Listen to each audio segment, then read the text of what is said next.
ეს ფოტოები მთავარი მტკიცებულებაა, რის გამოც შესაძლოა ორ ახალგაზრდა აქტივისტ 5,000 ლარიანი ჯარიმის გადახდა დაეკისროს. შინაგან საქმეთა სამინისტრო ამტკიცებს, რომ ფოტომასალა ოპერატიულმა სამსახურმა 19 ნოემბერს თბილისის სახელმწიფო უნივერსიტეტის წინ მიმდინარე აქციაზე გადაიღო, სადაც გზის უკანონო გადაკეტვა ჩანს. Ყველა საინტერესო ის ეს ფოტო გადავიღეთ 19 ნოემბერს. ბოდიში 18 ნოემბერს და პოლიცია გვედავება, რომ ეს ფოტო გადაღებულია 19 ნოემბერს, რომელიც 18-ში უკვე Facebook-ზე მიდევს. თუმცა გაირკვა, რომ ფოტოები არა 19 ნოემბერს, არამედ ერთი დღით ადრეა გადაღებული და ის არა ოპერატიულმა თანამშრომელმა, არამედ თავად აქტივისტებმა გადაიღეს და სოციალურ ქსელებში განათავსეს. ამავეს ადასტურებს მობილური ტელეფონის მეხსიერების ბარათი და სოციალურ ქსელში ატვირთული ფოტოების თარიღი. შინაგან საქმეთა სამინისტრო გვედავება გზის გადაკეტვას 03 საათსა და 40 წუთზე ვარაზისხევის და ჭავჭავის კვეთაზე 19 რიცხვში განსხვავებით 18 რიცხვისგან. თუ სამი საღიაზრე არსებობს, ეს საქმე უბრალოდ და გაჭერდეს. ამავე საქმეზე შინაგან საქმეთა სამინისტრო იმასაც ამტკიცებს, რომ ორივე აქტივისტმა ჭავჭავაძის გამზირზე ხერგილები მოაწყო, რამაც მოძრაობის შეჩერება გამოიწვია. იურისტის თქმით, არსებობს ამის დამადასტურებელი ვიდეო მტკიცებულებაც, თუმცა ის პროცესზე ვერ წარმოადგინა. როგორც განმარტა, ვიდეო მტკიცებულება წაეშალათ.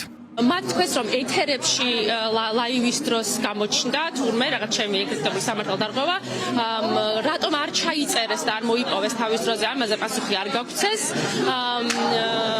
და ხო, მინდა აღნიშნო, რომ ესეთი ვიდეო მასალა უბრალოდ ბუნებაში არ არსებობს, სადაც მე რაიმე კონსტრუქციებს ვაწყობ. 51 დარბაზში, სადაც ტრაგიკომიკური პროცესი მიმდინარეობდა, მოწმე პოლიციელიც მოიყვანეს, რომელმაც თითქოს მტკიცებულებები გადაიღო, მაგრამ ამაოდ პოლიციელი ამბობს, რომ მას არაფერი გადაუღია. ლაფსუსის ახსნა ვერც გომელაურის უწყების წარმომადგენელმა შეძლო. თვითონ ელენეს კითხეთ დეტალები მიმან უკვე ხო შინაგან საქმეთა სამინისტროს იმასთან. კი, მაგრამ თქვენ ადანაშაულებს გზის გადაკეტვაში და მტკიცებულების სახით თქვენ გაქვთ წარმოდგენილი მათი ფოტოები. კი ბატონო, ჩვენ მათ უნდა ვკითხოთ მტკიცებულებაზე. კი ბატონო, მას კითხეთ, ის არის მხარე და თქვენც ხომ მხარე ხართ? ჩვენ რაც წარმოადგენთ, მტკიცებულება ხო თქვენია. კი ბატონო. და თქვენს მტკიცებულებაზე სხვას რანაირად უნდა ვკითხოთ? სხვას არა, მხარეა ისიც. ის დაინტერესებული მხარეა თან. დაინტერესებული არა, მხარეა ისიც და გაგცემთ ისიც პასუხი. მას ადანაშაულებ თქვენს მტკიცებულებაზე მას ვკითხო? კი ბატონო. კარგით. გზის უკანონო გადაკეტვაც ჩაეთვალა რეპერ ლექსენს უკვე გადაკეტილ რუსთაველზე დგომა, თუმცა შედარებით გაუმართლა და მხოლოდ 500 ლარის გადახდა დაეკისრა.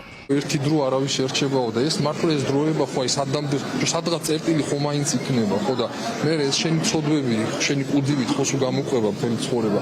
მე ერთად ამას ხვდები თორე ეხლა ის გულისწყრომა რომ ხალხი თავისუფლება ყველა პოლიტიკას პირველი ეს მინდა თქვა ხალხი ამ ქვეყანას ეწირება და რა დონეზე არიან მისულები 500 ლარის დედავადია 500 ლარზე კი არა და 5000 ლარზე უსამართლობაზეა საუბარი თორე მეტი არაფერი. მომღერალი მიიჩნევს, რომ ასეთ ცდილობს რეჟიმი მოქალაქეთა დაშინებას და ჯარიმებს, რეპრესიებისთვის იყენებს. ამის მიუხედავად დარწმუნებულია, რომ მიდგომა პროტესტს ვერ შეაჩერებს და სისტემის შემოქმედებს საკუთარი სიმღერით პასუხობს. ვისაც საქართველოსთან არ უნდა ვაგზეთიაროს ეგ მაგას ნიშნავს რა.